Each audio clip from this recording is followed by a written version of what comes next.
The gunshot shattered the mountain silence like breaking glass. In the dense wilderness of the northern forest, a massive brown bear's muscles tensed beneath her thick fur, her head rising sharply toward the sound. But Aurora didn't run.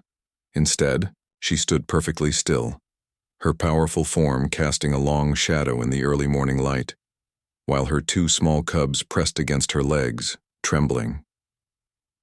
3 months earlier, this same bear had been known among local rangers as the gentlest mother they'd ever tracked. Now they would witness a different side of her, one born from a mother's desperate need to protect her young. The sun had barely cleared the mountain peaks when Aurora first sensed the change in her forest. The usual morning chorus of birds had fallen silent, replaced by an unnatural stillness that made her ancient instincts scream of danger. Her cubs, still innocent to the ways of survival, continued their playful tumbling near a fallen log, unaware that their peaceful world was about to shatter. Storm, the larger cub with distinctive golden eyes, batted at a butterfly while his sister, Luna, practiced her fishing skills in a nearby stream, sending tiny splashes of crystal-clear water into the crisp mountain air. These were the moments Aurora had lived for, watching her cubs discover their world with unbridled joy and curiosity. But today, something felt different. The forest itself seemed to be holding its breath. In her 12 years roaming these mountains, Aurora had learned every whisper of the wind, every shadow of the valleys, and every safe haven among the ancient pines. She'd survived countless winters, floods, and even encounters with other predators. But nothing had prepared her for what was coming. Nothing had taught her how to protect her cubs from the most dangerous predator of all. Their daily routine had always been a dance of survival and discovery. Each morning, Aurora would lead her cubs to the crystal-clear streams where silverfish darted through the currents. Storm, true to his name, would charge into the water with boundless enthusiasm, while Luna observed carefully before making her precise attempts. Their mother's patience never wavered as she demonstrated the perfect stance, the moment of stillness before the strike, and the swift movement that meant the difference between feast and hunger. As midday approached, they would venture into sun-dappled meadows where sweet berries grew in abundance.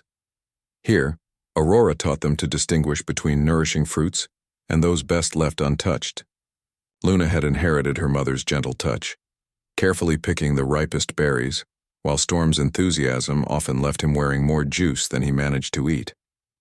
But recently, these peaceful lessons had taken on a new urgency.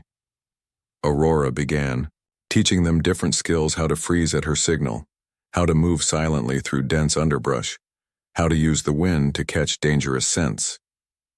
The cubs, still too young to understand, treated these new lessons as games, unaware that their mother was preparing them for survival. The valley they called home had seemed perfect when Aurora first chose it. Steep cliffs provided natural protection on 3 sides, while dense forest created a barrier on the 4th. The streams never ran dry, the berry patches were plentiful, and the ancient trees offered countless places to shelter. But now, those same features that had made it a sanctuary threatened to become a trap. Each night, as her cubs slept deeply in their den beneath the twisted roots of an ancient pine, Aurora stood guard. Her massive form silhouetted against the starlit sky, she watched strange lights flicker in the distance and listened to sounds that didn't belong in her forest. Metal against metal, voices carried on the wind, the distant rumble of machines. The sound came again, closer this time. Aurora's powerful muscles coiled beneath her fur as she gathered her cubs close. The peace of their mountain sanctuary had been broken, and deep in her heart, she knew their lives would never be the same. What she couldn't know was that fate had already set in motion a chain of events that would bring together the most unlikely of allies in a desperate fight for survival. As the morning mist began to lift, revealing the vastness of their wilderness, home, Aurora made a decision that would change not only her family's destiny, but also the lives of those who would soon cross their path. The question wasn't whether she would protect her cubs. The question was whether her strength alone would be enough against what was coming. The rifles in the distance spoke of human intentions, but they weren't the only human presence in these mountains that day. Someone else was watching, someone whose intervention would soon turn this quiet mountain valley into a battleground where nature and humanity would collide in ways no one could have predicted. The forest changed with the passing days. Where peace had once reigned, shadows now crept through the undergrowth like poison. Aurora sensed the transformation in every root she dug for food, in every stream where she taught her cubs to fish, in every gust of wind that carried unfamiliar scents. The strangers had arrived silently at first, their presence revealed only by the things they left behind: empty metal cans that gleamed unnaturally in the sunlight, strange ropes hidden in the tall grass, and the lingering scent of tobacco that made Aurora's nose wrinkle with disgust. They were skilled in the art of concealment, these humans, but not skilled enough to fool a mother bear's heightened senses. Deep in the northern valley, 3 men huddled around a map spread across their knees. Victor, their leader, traced a weathered finger along the contours of the mountain. His face, scarred from years in the illegal wildlife trade, hardened as he spoke to his companions. The bear they sought was worth more than they'd make in 5 years.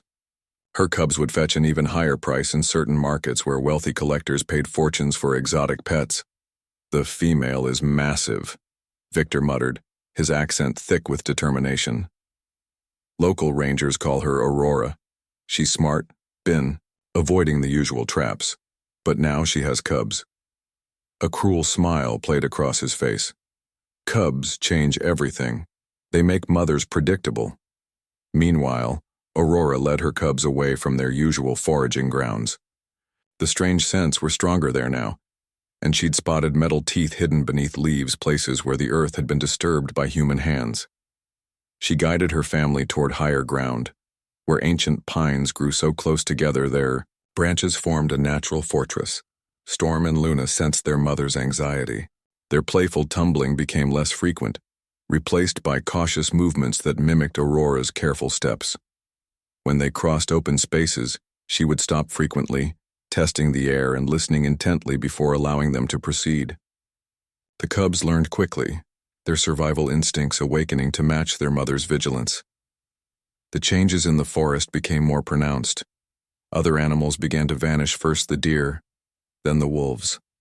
Even the birds seemed to desert their perches, leaving behind an eerie silence that made Aurora's fur stand on end.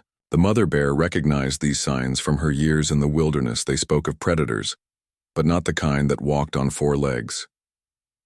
One morning, Aurora discovered fresh boot prints by their favorite stream.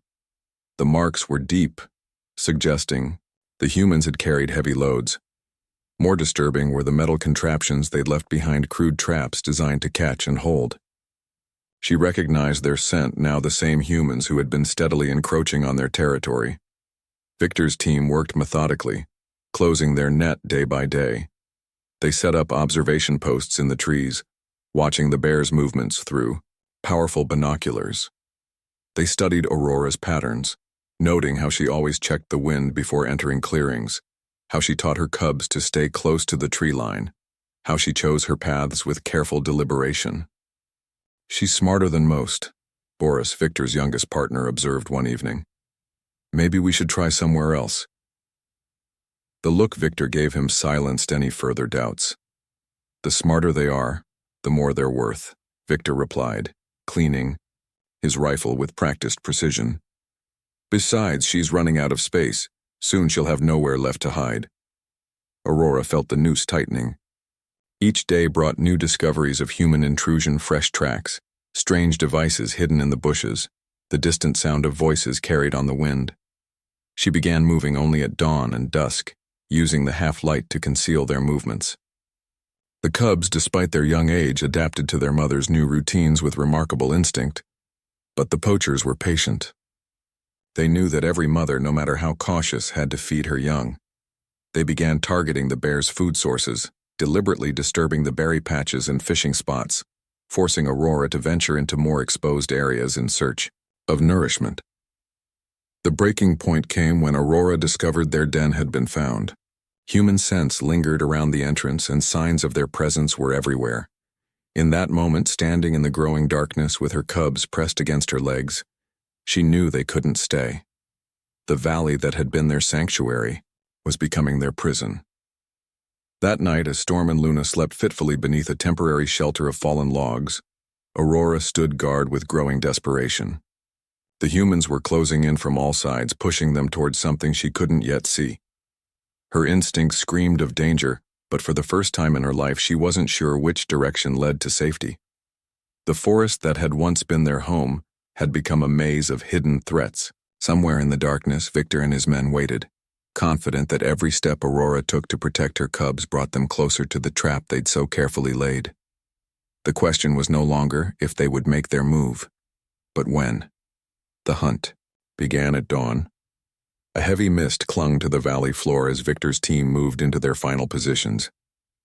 They had spent weeks preparing for this moment, gradually pushing the bear family toward the steep ravine on the eastern edge of their territory. Now, with Aurora and her cubs cornered between the cliffs and the hunters, victory seemed certain. Aurora sensed the trap closing even before she heard the first footsteps. The morning air carried the scent of metal and human sweat, mixing with an acrid smell she had learned to fear gunpowder. Her cubs huddled close, their small bodies trembling as they picked up on their mother's tension. Storm, usually the more adventurous of the two, pressed himself against her front leg while Luna whimpered softly from the other side. The first shot was fired into the air, deliberate and precise. The sound echoed off the canyon walls, sending birds scattering from their perches in panic. The poachers had positioned themselves in a wide arc, cutting off every escape route except the one that led toward the ravine. Their strategy was simple, yet effective: drive the bears toward the cliff edge where they would be trapped and vulnerable. Aurora's response was immediate and decisive. Instead of fleeing toward the ravine as the hunters expected, she guided her cubs into a dense thicket of thorny bushes. The brambles that tore at the poacher's clothing barely phased her thick fur, and the cubs followed her path exactly, staying in the protective shadow she created. It was the first of many survival lessons they would learn that day. The chase intensified as the morning wore on. Victor's team, frustrated by the bears' unexpected resistance, began closing the distance. They crashed through the underbrush with growing determination, their boots crushing the delicate forest floor that Aurora had always crossed with surprising grace for her size. More shots rang out, closer now, designed to panic the bears into making a mistake. Aurora led her family through terrain she knew intimately. She used every advantage the forest offered, crossing streams to mask their scent, doubling back along rocky ground that left no tracks, moving through passages too narrow for humans to follow quickly.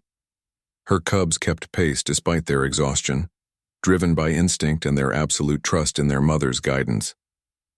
The morning fog began to lift, revealing the deadly game of cat and mouse playing out across the mountainside. Aurora's strategy became clear. She was circling around, using the humans' own momentum against them. While they crashed forward with single-minded purpose, she moved like water, finding the path of least resistance, always keeping her cubs just out of reach. But the poachers were experienced hunters. They recognized Aurora's tactics and began adjusting their approach. Two men split off from the main group, moving to cut off her circular route. The net was tightening again, more methodically this time. Victor himself took up position near a natural funnel in the landscape, his rifle ready. The next phase of the chase took them through increasingly treacherous terrain. The forest floor gave way to loose scree and narrow ledges. Aurora's powerful, muscles tensed with each step, ready to support her cubs if they slipped. The poachers were betting on exhaustion and fear to wear down their quarry, but they hadn't counted on a mother's endurance. Hours passed, marked by brief moments of quiet, punctuated by gunfire and shouts. The cubs were showing signs of fatigue, their movements becoming less sure.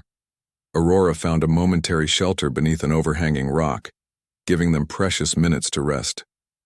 She stood guard while they caught their breath, her eyes constantly scanning for movement, her ears swiveling to track the sounds of pursuit. The respite was short-lived. A cascade of loose rocks from above signaled the approach of one of the hunting parties. Aurora nudged her cubs into motion again, but now their options were severely limited. The poachers had succeeded in pushing them toward the ravine, but the price of this success was yet to be determined. As the sun climbed toward its peak, the chase reached its critical moment. Aurora and her cubs found themselves on a narrow plateau, with sheer cliffs on three sides and the sound of approaching hunters from behind. The cubs, exhausted and frightened, looked to their mother for guidance. In that moment, Aurora's eyes reflected not fear but a fierce determination that would make even experienced hunters pause. She positioned herself between her cubs and the approaching threat, her massive form casting a protective shadow over her young. The plateau offered no obvious escape, but Aurora had survived 12 years in these mountains by seeing possibilities where others saw only obstacles. As Victor's team emerged from the tree line, weapons raised, the mother bear made a decision that would change the course of everything that followed. The tension in the air was electric. Even the wind seemed to hold its breath as predator and prey faced each other on that exposed ledge. Victor raised his rifle, confident in his victory, unaware that forces were already in motion that would turn this hunt into something none of them had anticipated. Aurora's muscles bunched beneath. Her fur and her cubs pressed close behind her.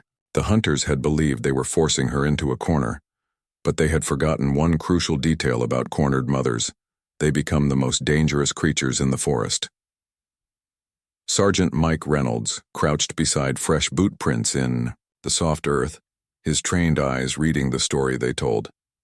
His four-man patrol had been tracking these signs for the past hour, following a trail of discarded equipment and trampled vegetation that spoke of hunters in a hurry. But something about this hunt felt wrong. The signs were too careless, too desperate, and completely out of season. Through the morning mist, distant gunshots echoed across the valley. Reynolds gestured to his team, and they moved forward with practiced precision. These soldiers weren't ordinary military patrol. They were part of an elite wilderness unit, tasked with protecting the vast northern forests from illegal activities. Each man carried years of tracking experience alongside their military training. Corporal Chen, the team's wildlife specialist, discovered the first clear evidence of their suspicions. Hidden beneath fallen leaves, he found metal snares and tranquilizer, darts the tools of professional poachers, not local hunters. The equipment was expensive, suggesting an organized operation. More disturbing were the fresh claw marks on nearby trees. Something large was being pursued. The soldiers quickened their pace as more gunshots rang out. Reynolds consulted his tactical map, noting how the terrain narrowed toward the eastern ravine. 20 years of military experience told him the poachers were executing a planned operation trying to corner their prey. The shooting pattern confirmed it. They were herding something toward the cliffs. Private Martinez, scanning the area through high-powered binoculars, suddenly stiffened. Through the swirling mist, he caught glimpses of movement, 3 men carrying rifles, moving with purpose through the underbrush. But it was the radio chatter they intercepted that confirmed their worst fears. These weren't just any poachers, they were Victor's crew, notorious for targeting rare and valuable wildlife. The situation crystallized in Reynolds' mind. The recent reports of a mother bear with cubs in this area, the expensive equipment, Victor's reputation, it all pointed to a coordinated attempt to capture valuable live specimens. The thought of cubs being torn from their mother for the illegal wildlife trade made his jaw clench. Time was running out. The gunshots were getting closer together, more focused. Reynolds gathered his team for a rapid tactical assessment. They had the advantage of surprise and superior training, but they needed to act fast. The poachers were armed and desperate, making them extremely dangerous. More importantly, a cornered mother bear with cubs added an unpredictable element to an already volatile situation. The soldiers moved like shadows through the forest, their wilderness training allowing them to close the distance without detection. Reynolds divided his team into 2 elements. Martinez and Chen would circle around to cut off the poachers' escape route, while he and Corporal Wilson would approach from the opposite direction, creating a pincer movement. Through their communications, equipment, they could hear Victor's team coordinating their final push. The poachers had no idea they were now the ones being hunted. Reynolds checked his watch. Operation needed to be executed perfectly. One wrong move could spell disaster for either the bears or his men. The forest itself seemed to hold its breath as the soldiers took their positions. Years of military training had prepared them for moments like this, but the stakes felt different. This wasn't just about enforcing the law.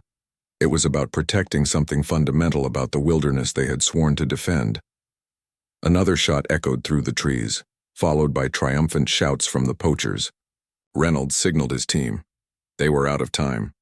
The mother bear and her cubs were being pushed toward the ravine, and only 4 soldiers stood between them and a fate worse than death. The decisive moment arrived with the precision of a military operation. From his concealed position, Sergeant Reynolds watched Aurora and her cubs backed against the cliff edge, while Victor's team closed in for their final move. The mother bear stood her ground, a mountain of muscle and fury, shielding her exhausted cubs from the approaching hunters. Reynolds activated his radio with practiced calm, signaling his team into action. Martinez and Chen emerged from the forest, to the poachers' left, while Wilson maintained his position on the right. The trap designed for the bears was about to become a snare for the hunters themselves. The first sign that something had changed came when Victor's radio crackled with static. The soldiers had activated their signal jammers, cutting off the poachers' communication. Confusion rippled through the hunting party as their coordinated effort began to unravel. Aurora sensed the shift in energy, her keen instincts detecting a new presence in the forest. Reynolds chose this moment to make his move.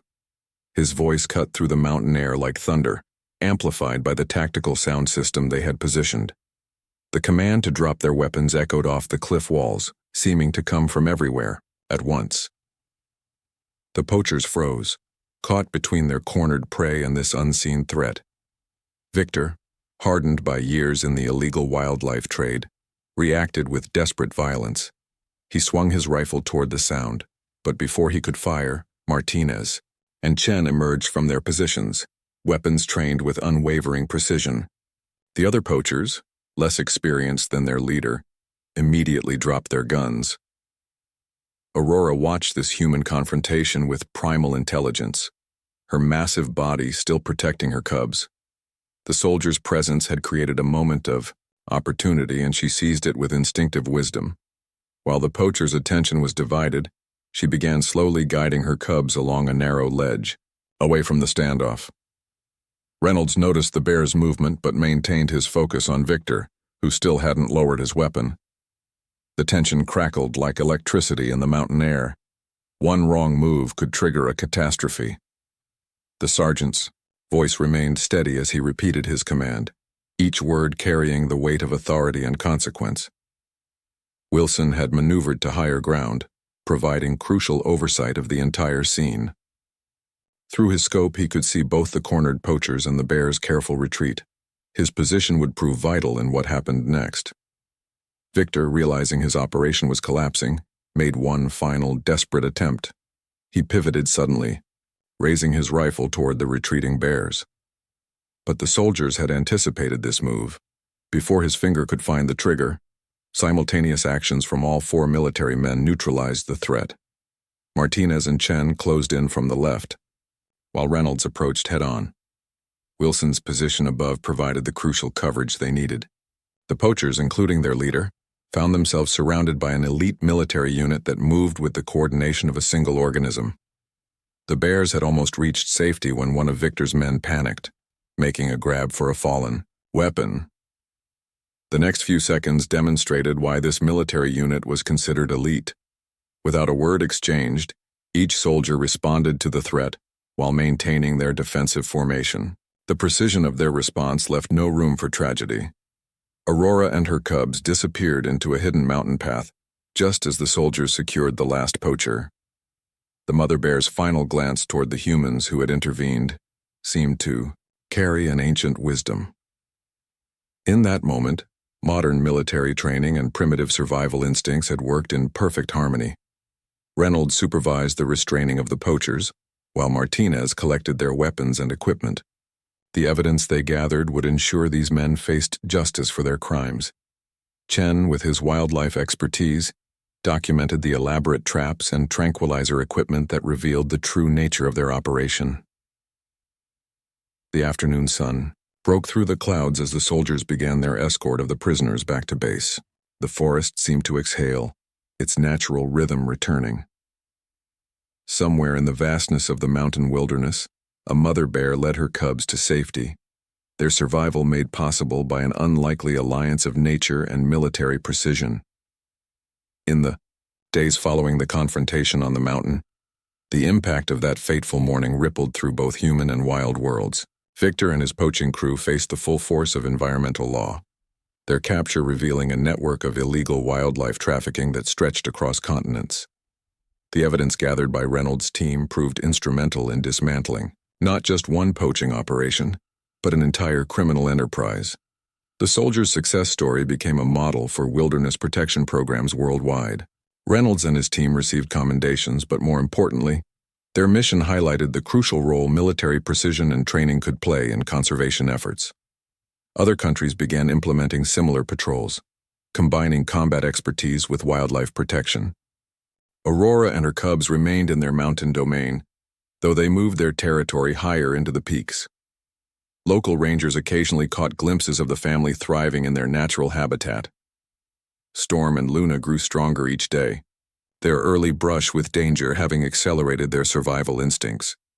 Their mother's protective teachings, combined with their harrowing experience, had prepared them well for life in the wilderness. The forest itself seemed to embrace its renewed security.